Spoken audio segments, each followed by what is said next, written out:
동탄 20억을 찍었나요? 네네, 최근에 좀 많이 올랐어요. 예, 예, 예. 그래서 이게 왜 그러냐면 이게 GTS-A가 이제 임박해 오잖아요. 그렇죠. GTS-A가 하다 보니까 이제 임박해 오니까 이제 이렇게 되는 거고. 자, 그러면 우리가 이제 요거를 갖고 생각을 해볼게. 동탄이 GTS-A가 임박하니까 사실 동탄이 그 광교나 판교보다 훨씬 더 아래에 있잖아요. 훨씬. 근데 GTS-A로 가면 이제 아마 삼성역까지 17분이면 온다는 얘기죠. 근데 이게 동탄이 만약에 20억이면 마찬가지로 GTS-A가 어디서부터 아래에서는 동탄으로 시작하지만 위에서는 파주 운정에서 시작하는 거잖아요. 아, 반대로? 네, 역발상으로. 그럼 동탄이 이게 GTS가 뚫리는 임박하니까 20억이 갔다고 하면은 사실 요거는 지금 동탄 20억에 투자하는 거는 늦었지 않습니까? 늦었죠. 그러면 역발상으로 그럼 파주 운정이 만약에 지금 뭐 한 예를 들어서 뭐 8억대 9억대다. 그럼 최소한 그 이 정도 만약 가치가 따라갈 수 있다는 얘기잖아요. 그러니까 뭐 최소한 10억 정도 뭐 9억, 12억, 15억, 이게 동탄 20억이라고 가정했을 때 만약에 이게 그 파주 운정 신도시가 또 어차피 거리상 똑같으면 그렇지 않습니까? 20억 아래로 뭐 12억 가지 말지 말란 법이 어디 있냐는 얘기예요. 그러니까 동탄이 20억이 만약에 찍었다고 하면은 그럼 우리가 항상 역발상으로 생각하는 거예요. 그 생각을 못했을까요? 저는 동탄하니까 그러면 그 다음 정거장 이렇게 생각을 했는데 아예 반대쪽으로. 그렇죠. 위쪽으로. 그러니까 동탄이 이게 오른 이유가 명확하지 않았습니까? 이제 여러 가지 이유가 있지만 이제 GTS-A가 이제 가장 관건이거든요. 이게 핵심이거든요. 그렇다고 하면은 이제 조만간 또 이제 뚫리는 파주 운정 쪽도 앞으로 이렇게 가격이 형성이 되겠구나 미리 예상할 수가 있는 거죠. 파주 사요? 아니, 그러니까 그 저평가돼 있다고 보면은 나쁘지 않아요. 근데 저는 이제 운정신도시 같은 경우에는 이미 저는 2018년도부터 들어갔던 얘기예요. 그러니까 이미 그거를 저는 애당초 아예 초창기 때 동탄도 저는 2017년도, 18년도부터 추천했던 지역이에요. 그러니까 이미 그러니까 지금 갖고 있으신 분들은 다 털고 나오시는 분위기예요. 그렇지 않습니까? 이미 많이 올랐으니까. 다 털고 나오시는 거죠. 저는 그 한 4, 5년 전부터 이미 다 얘기를 했던 거니까. 저 같은 민초들은 지금 그 시운전 하잖아요. 원장관님 막 시운전 하면서 한박 웃음 지을 때 이제 뭔가 보이는갑다 하면서 이제 이렇게 뭔가 생각을 하게 되는데 털고 나오는 거군요. 그렇죠. 그렇죠. 4, 5년 전에 이제 했으니까. 왜냐면 이제 애당초 저희가 들어갔을 때가 이제 다 뭐 3, 4억대였으니까 진짜로. 시운전할 땐 팔아라. 그렇죠. 그러니까 그거를 이제 시운전이 아니라 이제 완공이 됐을 때 그때 이제 실수자들이 많이 들어오니까. 그러니까 우리가 투자할 때 항상 중요한 게 뭐냐면 그 장화 신고 들어와서 이제 구두 신고 나온다는 얘기가 맞는 얘기예요. 그러니까 뭐 4, 5년 전에 동탄 얘기하면 사실 비웃었거든요, 사람들. 비웃었고, 다 비웃었고, 그다음에 뭐 처음에 제가 뭐 후렴이 만났을 때 김포 얘기했을 때도 사람들 많이 비웃었을 때거든요, 사실은. 저도 공감을 못했고. 공감 못했고. 근데 이제 지금 시간이 3, 4년, 4, 5년 지나니까 저 이런 얘기구나 이제 이해가 좀 되시는 거잖아요, 사실은. 맞습니다. 5년이 걸렸습니다. 그러니까 그런 거죠. 그러니까 부동산 투자를 이제 4, 5년 텀을 길게 보고 이제 투자를 하는 거예요. 그러니까 그러다 보니까 이제 초반에 좀 약간 그 가격이 이제 좀 지지부진하고 안 오르면은 이제 좀 컴플레인도 하시는 경우도 있고 좀 그런 경우도 있는데 아니 근데 길게 보면 근데 이제 이렇게 좀 장기적으로 보셔야지 우리가 실패를 안 할 수 있다는 얘기예요. 그러니까 사실 동탄 3, 4억 파주 운정 3, 4억대 들어가신 분들이 사실 리스크가 뭐가 있었냐는 거예요. 제 말은. 3, 4억. 그렇죠. 그렇지 않습니까? 리스크가 아무것도 없는 거거든요. 그때 들어가셨던 분들은. 김포도 마찬가지로 3, 4억대 들어가신 분들 무슨 리스크가 있냐고요. 근데 그 당시의 시점으로 생각해보면 약간 아리까리했고 맞아? 약간 이런 느낌이잖아요. 아무도 물이 안 들어오니까 이게 맞아? 그렇죠. 이러면서 아마 계약금을 쌌을 거란 말이죠. 그렇기 때문에 또 기회가 있다. 한편으로는 기회가 있었다고 오는 거죠. 뭐 제 입장에서는. 그리고 지금 동탄이 이게 20억 거래가 이게 최근에 이제 거래가 이렇게 된 거기 때문에 20억. 놀랍습니다. 네네. 아마 41평이라 더 비싸게 그렇겠죠. 34평 20억까지는 아닐 것 같고 41평이라 더 비싸게 거래된 것 같고요. 그래서 이런 것도 좀 관심 있게 보시면 될 것 같고 저는 요 기사를 토대로 만약에 투자처를 찾는다고 하면 저는 파주 쪽을 찾을 것 같아요. 파주 운정신도시 쪽을. GTS-A. 어차피 같은 맥락이니까. 그죠? 이해되시죠? 그렇게 이해하시면은 좋을 것 같다. 다들 동탄을 보고 있을 때 역발상으로 그렇죠. 반대쪽으로 본다. 네네. 사실 이거 투자해보면 기본이죠, 뭐. 지금 대치 구축 아파트 우선미 혹은 도곡동 도곡동 주상복합 매입하려고 하는데요. 매입 시기를 언제쯤으로 잡는 게 좋을까요? 연초에 빠졌을 때 타이밍을 놓쳤습니다. 네, 도곡동 주상복합하면 타워팰리스 얘기하시는 거겠죠. 네, 아무래도. 그래서 타워팰리스 같은 경우에도 최근에 좀 많이 올랐다가 실거주신가 보네요. 글쎄 타이밍 놓치셨죠 뭐. 근데 실거주는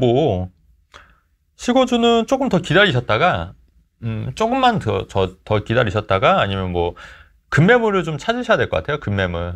혹은 급매물 유지해서 계속 부동산에 가셔서 급매물 찾고, 왜냐면 한 타임은 사실 늦었긴 했잖아요. 그러니까 올 초에 했으면 더 좋았을 텐데.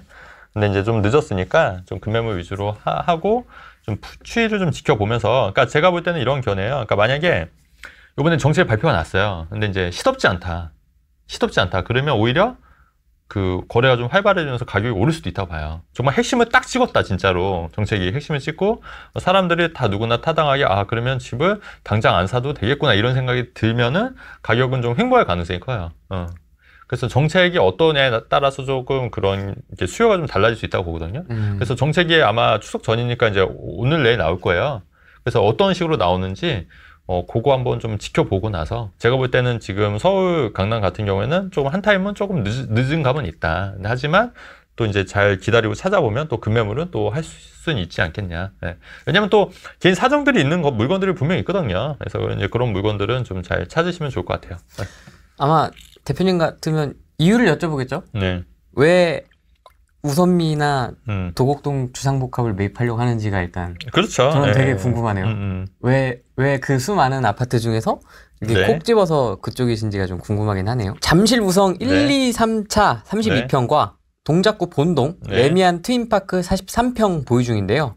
동작구 발전이 없어서 매도하고 잠실 한 채만 보유한 게 나을까요? 그러니까 이제 그거를 동작구 같은 경우에는 팔아서 그러면 과연 이거를 현금으로 갖고 있을 거냐, 그죠? 현금으로 이거 파시면은 종부세는 이제 좀 많이 절약되시겠네요. 재산세나 종부세는 절약되시는데, 그러면 팔아서 그냥 이거 현금으로 갖고 있는 것보다는 그래도 실물 자산인 부동산을 갖고 있는 게 나을 수 있다는 얘기잖아요. 그리고 이제 요거를 팔아서 이제 세금을 이제 내시고, 그러면 이제 남는 돈을 가지고 어떻게 활용을 할 거냐가 관건인 거지, 그죠? 이거를 팔면은 하실 건 사실 많잖아요. 그죠? 조그만 뭐 진짜 수도권에 조그만 꼬마 빌딩 하나 사실 수도 있는 거고, 뭐 상가주택을 사실 수 있는 거고, 뭐 상가를 사서 월세 받을 수 있는 거고, 오피스텔을 하나 사서 월세 받을 수 있는 거고, 아니면 아파트를 좀 중소형 아파트를 좀 여러 채 사서 월세 받을 수도 있는 거고, 다양하게 포트폴리오 구성할 수가 있는 거잖아요. 그다음에 이제 명의도 팔았을 때 이게 본인 명의였으면 요거를 뭐 이제 종부세에 좀 절약하려면 남편 명의로 하시거나 아니면 와이프 명의로 하시거나 아니면 자녀가 이제 성년이 됐으면 조그맣게 자녀 명의로 하나씩 하셔도 되는 거고, 그러니까 그걸 어떻게 활용하냐에 따라 달라지는 거지. 이걸 단순히 팔아서 그냥 잠시 한 채만 보유하겠다, 요거는 좀 아닌 것 같아요. 그냥 현금으로 갖고 있기에는. 파는 이유도 되게 중요할 것 같고요. 발전이 그렇지. 없어서라기보다는 본인한테 어떤 특별한 이유가 있으셔야 될 것 같고, 그 다음에 팔고 뭘 할 건지 넥스트 플랜이 있으셔야 될 것 같습니다. 마포구와 성동구 둘 중 한 곳에 투자성을 고려한 실거주를 고려 중입니다. 강남이 가까운 옥수금호, 여의도가 가까운 마포, 어디가 투자성이 높을까요? 그러니까 이게 되게 어려운데. 비슷비슷하죠 뭐. 그러니까 본인이 직장이 만약에 강남 쪽이면 그래도 옥수동이 그래도 가까운데, 이제 본인이 직장이 만약 여의도 쪽이다 그러면 이제 좀 마포 쪽이 좀 가까운, 생활 반경이 마포 쪽이 좀 가까울 거 아닙니까? 그래서 이제 그런 것도 이제 같이 고민하셔서 결정하셔야 될 것 같고요. 그다음에 이제 개인적으로는 평지인 데를 좋아합니다. 맞아요. 옥수동 같은 경우는 좀 약간 이렇게 구릉지인 경우가 굉장히 많아서 그런 게 있고, 맞습니다. 근데 또 마포나 뭐 옥수동 중에서도 또 어떤 아파트에 따라서도 그 어떤 신축 아파트냐 또 이런 입지에 따라서 좀 달라지는 부분이니까 그래서 그거는 비교를 좀 해봐야 될 것 같아요. 반포 아파트 팔아요? 아니, 반포 아파트는 갖고 계시면 괜찮죠. 사정이 조금 어렵습니다. 사정이 어려워서? 사정이 어려워서 이제 사람이 이제 심리가 그런데, 이제 반포 아파트를 팔고 이제 조금 더 하급지로 가서 남는 돈을 이제 하시면 사실 괜찮잖아요. 사실 근데 이제 사람 심리가 또 그렇지는 않더라고요. 그래서 이제 그런 게 좀 어렵고, 글쎄 사정이 얼마나 어려우실지 모르겠는데, 아무리 어려워도 팔면 안 되겠죠. 근데 이거는 좀 말이 안 되는 게, 갑자기 당장 돈이 없어서 죽기 직전이면 팔아야죠. 죽기 직전인데 팔아야죠. 그걸 어떻게 뭐 팔면 안 된다고 하면 안 파실 것도 아니고. 그렇죠. 이건 말이 안 돼요, 이거는. 이렇게 질문한다는 것 자체가 아직은 그렇게 급하진 않은 것 그렇죠. 같습니다. 진짜 급하잖아요. 아무것도 눈에 안 들어옵니다. 그럼요. 제가 그 상황에 닥쳐봤기 때문에 아무것도 눈에 안 들어옵니다. 팔리면 엄청 감사한 거지 뭐. 서울이라고 여러분 다 서울이 아니에요. 제가 볼 때는. 그러니까 꼭 서울만 고집할 필요는 없다는 말씀 좀 드리고 싶어요. 그러니까 인서울 얘기하시는 분들은 이제 대부분 이제 주로 이제 빌라 시행하시는 분들이 이런 주장을 많이 하시거든요. 왜냐면 무조건 서울이어야 해야 된다. 서울 대지지분. 서울 대지지분에 있는 빌라를 사야지 이제 나중에 자산 형성이 된다는데, 우리가 따져보면 꼭 수도권에 있는 아파트들이 이런 서울에 있는 빌라보다 더 많이 오른 경우가 굉장히 사례가 굉장히 많거든요. 네. 그러니까 그런 거를 참고하시면은 꼭 굳이 인서울만이 답은 아니더라. 그리고 제가 최근에 좀 들은 얘기인데, 빌라 좀 유명하신 시행하시는 분이고 이제 그 유튜버 분 중에 한 분도 본인은 이제 그 빌라 추천을 굉장히 많이 하지만 정작 본인은 갖고 있지는 않다고 하더라고요. 최근에 들은 얘기 중에 굉장히 하나도 없는 거예요? 네, 본인 하나도 없다고 하더라고요. 막 분양권 막 몇 개 있고 막 이런 거 아니야? 강남에 이제 아파트 한 채 있고 있으시고 거기 있고, 또 본인도 강남에 거주하시고 이제 다 아파트 위주로 포트폴리오는 본인은 이제 아파트 위주로 포트폴리오가 구성이 돼 있고, 다른 사람한테 빌라를 팔고 빌라를 이제 하더라고요. 그래서 최근에 그 기사가 음아파트가 공동명의면 종부세 대상이 안 된다고 그런 기사가 나왔었어요. 근데 이제 이제 같은 맥락인데 우리가 이제 종부세 여러분 너무 무서워하실 필요 없어요. 왜냐하면 그게 음아파트가 종부세 한 푼도 안 낸다는 얘기인데, 이게 왜냐면 지금 그 공시지가가 옛날엔 6억인데 이제 9억으로 늘었거든요. 공시지가 9억. 그래서 두 분이 공동 명의면 이제 18억까지가, 공시지가 18억이면 거의 한 30억 정도의 아파트면 종부세 안 나온다는 얘기예요. 그러니까 사람들이 한 28억에서 한 30억 정도면 종부세가 안 나온다는 얘기거든요. 이게 왜냐면 공시지가로 따지니까. 그러면 여러분 생각해 보면 우리가 부동산 투자를 해서 30억 정도의 그 자산을 갖고 있는 분들이 과연 몇이나, 물론 많은 분들이 계시지만 사실 이렇게 많지는 않다는 거죠. 그래서 너무 이 종부세에 대해서 그 세금 때문에 뭐 무서워서 투자를 못한다, 이건 아닌 것 같다는 얘기예요. 최근 몇 년 동안 좀 너무 무서웠거든요. 근데 이제 그것도 좀 완화가 됐고, 그리고 이제 최근 몇 년에 저도 이제 물론 이제 수익 저도 뭐 몇천 냈지만, 저도 이제 1년에 몇천 내거든요. 뭐 다 해서. 근데 이제 그럼에도 불구하고 이게 그 양도 차익이 더 수익이 더 나는 거거든요, 사실은. 그러니까 세금 때문에 뭐 투자를 못한다, 이건 좀 아닌 것 같고, 특히 종부세도 우리가 기본적으로 자산이 한 30억, 그러니까 28억 이 정도, 28억에 30억 정도 있어야지 종부세를 내는 대상이 되는 거지. 그거가 아니면 아예 안 내도 되는 거기 때문에. 그다음에 재산세 해봐야 그렇게 많지 않아요. 그렇기 때문에 너무 그렇게 부담을 가질 필요는 없더라. 그리고 세금에서 또 빠져나갈 수 있는 방법들이 있어요. 예를 들어서 예전에 뭐 주택임대 사업자 이런 것도 있고, 오피스텔 같은 경우에 또 오피스텔은 이제 일반 사업자 같은 경우에는 또 종부세 대상이 아니거든요.